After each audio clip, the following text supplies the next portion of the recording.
parte de nós.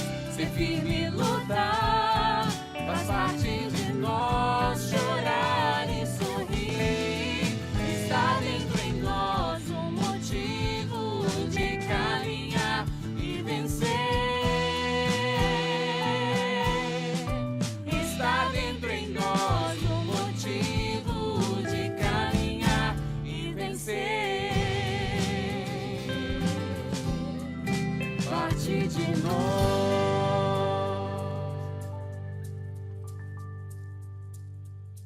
Teus filhos em torno à tua mesa serão como brotos de oliveira. Assim será abençoado aquele que teme o Senhor. De Sião te abençoe o Senhor, para que em todos os teus dias gozes da prosperidade de Jerusalém, e para que possas ver os filhos dos teus filhos. Reine a paz em Israel. Que os filhos são bênçãos de Deus para o homem, já sabemos, não é verdade? Mas Deus muitas vezes nos surpreende, levando-nos por caminhos desconhecidos, mas cheios de sua misericórdia e amor. O casal Bia e Fernando participa da Aliança de Misericórdia desde antes da sua fundação, com muita alegria e disposição. A história dos dois tem um capítulo muito bonito e especial, protagonizado pelo jovem Eros, que ao chegar em suas vidas, causou uma grande e definitiva transformação em toda a família. No programa de hoje, vamos contar o testemunho do Fernando, que assim como São José, também ouviu no seu coração a voz de Deus, convidando para uma grande missão de ser pai. Fernando e sua esposa Beatriz participam do movimento Aliança de Misericórdia desde quando ainda era só um sonho de Deus e dos nossos fundadores.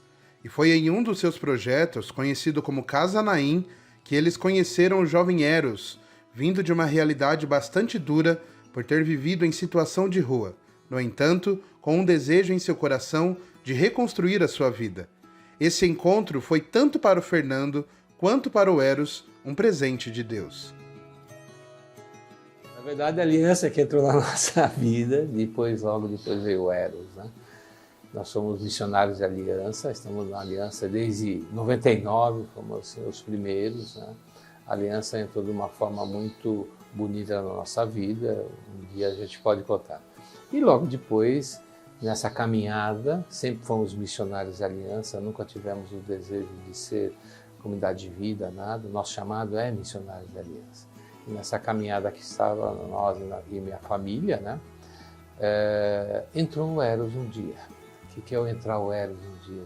Numa das nossas missões, Itacum, no centro da cidade, as primeiras missões, Bia, minha esposa e minha filha Carol, acabou conhecendo o Eros, que tinha acabado de sair da rua, estava numa das nossas casas de triagem. Passou-se um tempo, fomos convidados, a gente sempre ia nos eventos da Aliança, né? Todos os eventos a gente sempre participava. Um desses eventos a gente se aproxima do Eros, se aproxima de toda aquela criança da Naim na época, né? E foi ali, fomos conhecendo ele, fomos vendo ele. Mas nada que chamasse assim, a atenção de uma maneira. Aí eu faço um parênteses, aí começa realmente a mão de Deus, que é uma coisa maravilhosa, sem a gente perceber. Quando a gente abre o coração para Deus, Deus vai fazendo sem a gente perceber, né? O caminho vai se realizando daquele desejo que Ele quer da gente. E a gente, naquele momento, não entende ou nem consegue ver aquilo lá. Mas foi isso que aconteceu. Deus foi trabalhando, tanto nós como a nossa família, ela foi se aproximando. De repente, um dia o Eros nos convida para ser padrinho de batismo dele, né? Então ele foi batizado e foi ali o primeiro relacionamento um pouco mais próximo do Eros, porque antes era todas as crianças e dessa vez foi um pouco mais próximo. E ali começa o Eros na nossa vida, na nossa família. Sem sombra de dúvida, Deus nos deu essa graça, né? Primeiro que eu não sou pai adotivo, né? Eu sou pai mesmo e acho que São José também sentia a mesma coisa que eu. O Eros é um dos pilares da nossa vida. Realmente, se não tivesse ele, a gente estaria faltando uma perninha na nossa vida, né? Porque a nossa vida realmente é família. né? Estruturalmente, família, batalhamos para isso. As nossas filhas hoje, cada uma hoje é casada, o Eros também casou, mas hoje já temos 4 netos. Então, esse fator da família, nome família, realmente que nos toca no coração. Faltava o Eros, faltava um menino na nossa família, né? 2 meninas, faltava um menino que eu precisava ter também, né? Então, o Eros, essa é a importância disso, que faltava mais aquela mais estruturada hoje na nossa família. E ele faz parte de uma maneira que ele mesmo adquire isso, né? Tem isso dentro do coração dele, as nossas meninas também, os netos, tudo, né? Então, aquilo que Deus nos preencheu com o tempo, sem a gente perceber. Para o Eros, entrar na vida da família Hauptmann não foi apenas ter a oportunidade de ter uma nova família, mas também de compartilhar, aprender e viver novas possibilidades, sentindo assim o amor de Deus o transformando em uma nova pessoa. O Fernando entrou na minha vida em meados de 2004, assim eu posso dizer. Primeiramente eu conheci a minha mãe e a minha irmã mais velha, Carol. O Fernando entrou mais precisamente na minha vida no dia do meu batismo. Eu tinha que escolher um casal como padrinhos de batismo, porque na época eu morava numa casa de acolhida, na Casa Naim, Casa da Aliança de Misericórdia. Eu tinha por volta de 14 anos e eu conheci o Fernandão naquele dia, né? Eu chamo ele de Fernandão carinhosamente. Quando esse encontro aconteceu, né, foi uma mistura de ansiedade, de euforia, e também muita alegria, né? Porque eu sabia que tinha alguém ali que iria me acolher como afilhado, né?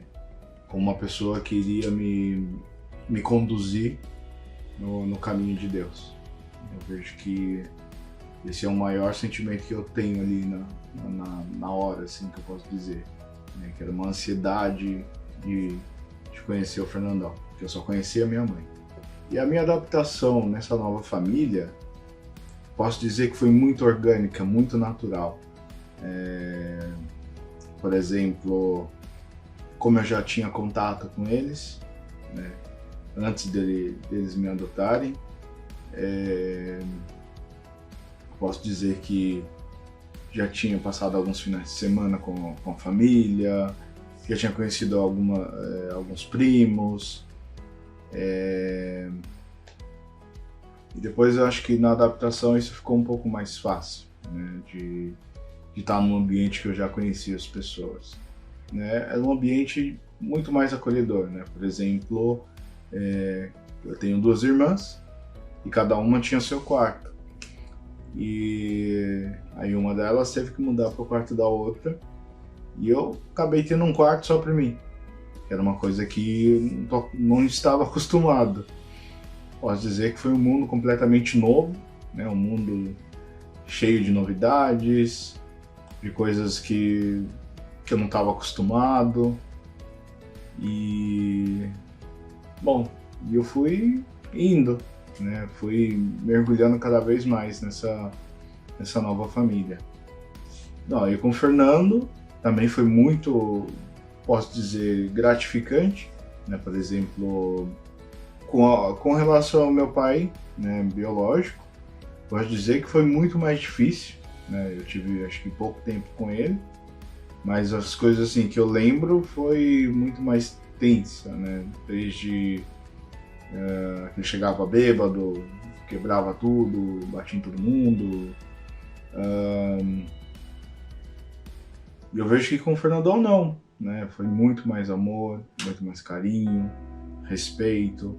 O Fernandão sempre respeitou meu espaço, colocou um ambiente mais tranquilo, mais saudável para mim.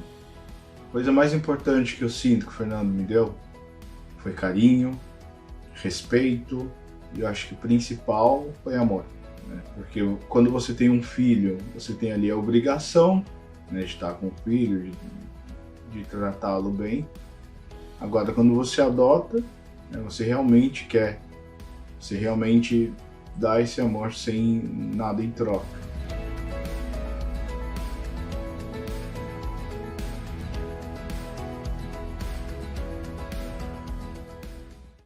São José é um grande exemplo de homem, não somente porque foi escolhido para ser pai de Jesus, mas sobretudo por ter feito isso com confiança, excelência e muito amor, vivendo em conformidade com a vontade de Deus. São José ensinou ao menino Deus muitas coisas, como o seu ofício, o seu amor pelas coisas simples, e foi com a Virgem Maria seu primeiro catequista. Em São José contemplamos uma paternidade que vai além dos laços sanguíneos e honramos aqueles que livremente doam suas vidas e tornam pais de uma multidão. Padre Isaac Madureira vê na figura de São José um grande exemplo de pai espiritual.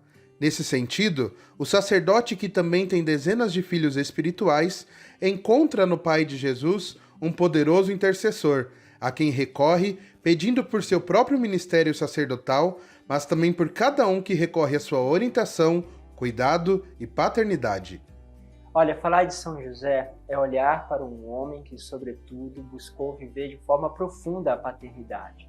Olha que nós estamos falando com um homem que lidou com conflitos, com dificuldades, afinal de contas, a notícia não era uma notícia comum, afinal, uma mulher que não tinha uma relação com ele, não teve essa relação com ele, estava grávida. Mas ele vai gerar isso dentro dele, ele vai saber ouvir e recebe um dom através do sonho. Alguns vão dizer que ele é um sonhador, mas podemos dizer que ele foi um grande homem que soube escutar a Deus. Eu acho que este dom de poder escutar a Deus e depois, como a própria palavra diz, e diz isso para poucas pessoas, ele foi um homem justo. E por isso ele tem muito a nos ensinar e, sem dúvida, é um exemplo de paternidade para todos nós e para a igreja. Eu acho que a paternidade física e a paternidade espiritual têm muitas coisas em comum. Como eu falei, a gente precisa deixar que um pouco escutar, entrar este silêncio dentro de nós e escutarmos a Deus para direcionar os nossos filhos. Quantas vezes os filhos precisam de uma luz que não é só uma questão de sabedoria humana, não que é uma questão de ler um livro, que é muito importante por sinal, mas de escutar e entender que Deus tem um caminho. A paternidade espiritual é justamente quando, não gerando na carne, mas começamos a gerar as pessoas justamente nessa dimensão espiritual. Numa dimensão de escuta daquilo que a pessoa te traz, numa dimensão de escuta de Deus, e a gente busca, sobretudo na paternidade espiritual, entender a vontade de Deus que se estabelece na vida de uma pessoa e com isso também abrir novos caminhos. Então o pai também, de certa forma, espiritual, é aquele que acolhe, é aquele que gera e aquele que traz, sobretudo, a paternidade, mas não a paternidade da pessoa em si, mas a paternidade do pai. Então, deste modo, a paternidade espiritual tem muito a oferecer, principalmente para que a gente direcione a nossa vida não só de uma forma intelectual, mas de uma forma também espiritual. E aí, unindo duas coisas, ou seja, aquilo que Deus deseja e aquilo que está dentro do coração do homem, nós temos então um caminho onde a pessoa vai encontrando a sua missão. No fundo, é levar a pessoa para uma missão. Sabe como é encontrar, né? Uma pessoa, a missão dela? A vida passa a ter um sentido. E deste modo, podemos pensar que o mundo é carente de pais espirituais. Eu acho assim que a experiência de escutar a vida das pessoas é uma experiência única. Eu acho que todas as pessoas que acompanham alguém no caminho espiritual passam também a fazer a experiência de Deus junto com aquela pessoa. Muito mais de talvez ter uma direção clara para a pessoa é que nesta unidade os dois fazem a experiência de um Deus que está ali presente e que de repente quando você está falando com alguém vem uma sabedoria, vem um discernimento, vem uma clareza que você percebe que não é sua, é realmente de Deus. E aí, quando a gente vai vendo os frutos nascendo na vida daquela pessoa, o caminho que ela vai tomando, a clareza e, sobretudo, esse caminho de santidade, é o que realmente é esse encontro justamente com o Eterno, você vai percebendo uma graça de Deus maravilhosa. É como realmente ver um filho crescer. Eu acho que quem é pai sabe muito bem isso. Ver um filho crescer e perceber que agora ele pode dar passos, que ele pode justamente fazer escolhas mais concretas e também descobrir, daqui a pouco também ser canal de força, de alegria e de discernimento e sabedoria para outras pessoas. Então, esse acompanhar o crescimento de cada pessoa, ele é fantástico, né? E, sobretudo, participar da experiência de Deus, daquele itinerário espiritual daquela pessoa. Apesar de ser um dos santos com mais devotos em todo o mundo, a figura de São José ainda é um tanto misteriosa para a maioria dos católicos. O pai adotivo de Jesus, tão presente na vida da Sagrada Família, continua atuando com seu coração de pai na atualidade.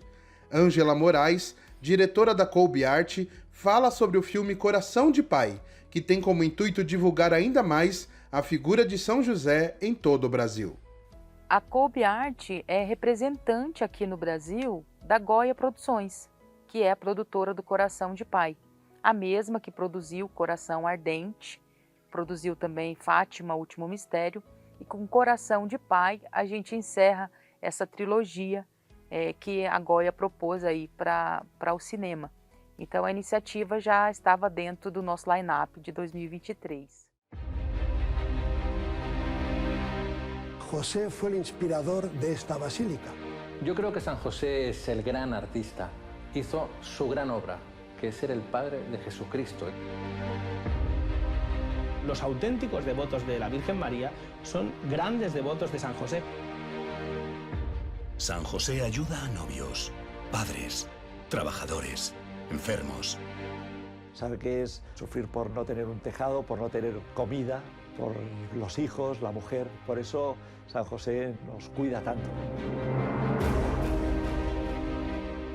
O público católico ainda está sendo comunicado, digamos assim, dessa novidade. Claro que já houve grandes distribuições aqui no Brasil de outros filmes com temática cristã e especialmente católica em outros tempos, mas não era tão corriqueira, né? Principalmente no advento agora da pandemia, da internet, do streaming. Então, ver conteúdo católico, né, para o público católico no cinema com mais recorrência, como aconteceu em 2022, ainda é uma novidade, né? Mas a gente vem consolidando essa comunicação com o público católico, que é extremamente importante entender que um conteúdo católico, seja ele documentário ou ficção ou um docudrama, ele sempre vai trazer uma abordagem de informação e, sobretudo, de formação dentro desse aspecto da sétima arte, né? Então, você poder estar no cinema e assistir na grande tela, com a tecnologia que tem, um filme que conta a história de São José, ou de Nossa Senhora, ou de qualquer outro santo, é muito interessante. E o público está respondendo bem, graças a Deus. Sempre o pessoal brinca, né, que a gente não pode dar muito spoiler, né? Então a gente solta o trailer, solta alguns vídeos, né, que a gente chama de trechos ali, de cortes que tem dentro do documentário. Mas o que a gente mais observa realmente é o impacto que São José, no seu jeito silencioso de ser, continua intercedendo, cuidando da família, cuidando das pessoas, como ele cuidou de Jesus, né? Educando Jesus, ele continua nos educando. Então pode ter certeza, para você que perdeu as exibições que já aconteceram, mas que vão poder assistir nos próximos dias, vá com esse coração aberto, de conhecer esse pai amoroso, esse pai protetor e aquele pai que indica o caminho. Toda crise do homem é a crise do afastamento de Deus. O que São José nos ensina é: Deus vem em primeiro lugar. Um pai que nos socorre quando mais necessitamos. Sabe, vivemos num mundo cheio de luxúria. Por isso que mais homens precisam imitar São José como o terror dos demônios.